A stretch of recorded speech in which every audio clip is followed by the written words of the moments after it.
ওই যে বাংলায় একটা কথা আছে না, কুড়িতেই মেয়েরা বুড়ি, কথাটা আসলেই সত্য। 20 পার হওয়ার পরেই বাবা মায়েরা তাদের দায়িত্ববোধ থেকেই মেয়ের বিয়ের জন্য উঠে পড়ে লাগে। 23 পর্যন্ত ততটা পেরেশানি না হলেও 25 পার হওয়ার পরেই বিয়ে না হয় মেয়েটার যেন তাদের গলা কাটার মতো আটকে থাকে। না পারে বের করে দিতে, আর না পারে গিলে ফেলতে। শুধু ছেলেরাই টিউশনি করিয়ে নিজের স্যান্ডেল ক্ষয় করে না, মেয়েরাও কিন্তু করে। মেয়েরাও পড়ন্ত বিকালের সৌন্দর্য থেকে মুখ ফিরিয়ে তার কাছে পড়তে থাকা বাচ্চাটার খাতার ভুল খুঁজতে ব্যস্ত হয়।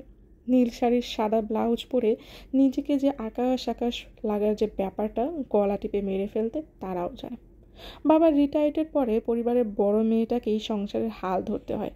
কারো প্রেয়সী হওয়ার হাজারটা সুযোগ তুড়ি মেরে জাস্ট উড়িয়ে দিতে ওই মেয়েটার দিব্যি জানে।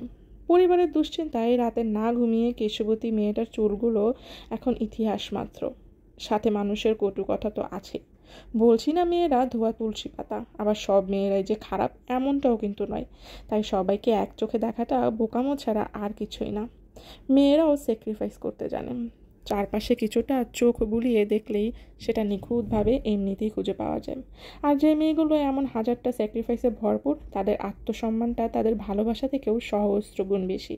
এদের একটু সম্মান করুন, দেখবেন এরা আপনাকে কয়েক গুণ বেশি সম্মান ফিরিয়ে দেবে। কিন্তু সেটা না করে একই কথা বারবার, তোমার বয়স 20-এর উপরে পেরিয়ে গেছে, তো দুনিয়াদারি ভুলে তোমাকে এখন বিয়ের জন্য পাত্র খুঁজতে হবে। পড়াশোনা লাটে যাক, ক্যারিয়ার গোল্লায় যাক, নিজের পায়ে দাঁড়ানোর আশা বাদ দিয়ে বিবাহযোগ্য ছেলে খুঁজতে শুরু করো, নয়তো একদল প্রতিবেশী তোমার জীবনটাকে প্রতিনিয়ত বিষিয়ে তুলতে উঠে পড়ে লাগবে।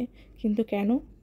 নিজের ঘরের খেয়ে পনের মোষ তাড়ানো কি দরকার আপনাদের? করুক না মেয়েটা 20-25-এর পরে বিয়ে, নিজের ক্যারিয়ারটা একটু গুছিয়ে নিক না, যেন ভবিষ্যতে কোনো দুর্ঘটনা ঘটে গেলেও তাকে কারো ঘরের বোঝা হয়ে পড়ে থাকতে না হয়। যখন একটা মেয়ে ডিভোর্স হয় কিংবা তার স্বামী অকালে মারা যায়, আর তারপরে সে যখন অসহায় হয়ে পড়ে, তখন তো আপনাদেরকে কাউকেই খুঁজে পাওয়া যায় না সাহায্যের জন্য, সামান্য সান্ত্বনাটুকুও দেওয়ার জন্য তখন আপনাদের খুঁজে পাওয়া যায় না। হ্যাঁ, খুঁজে পাওয়া যায়।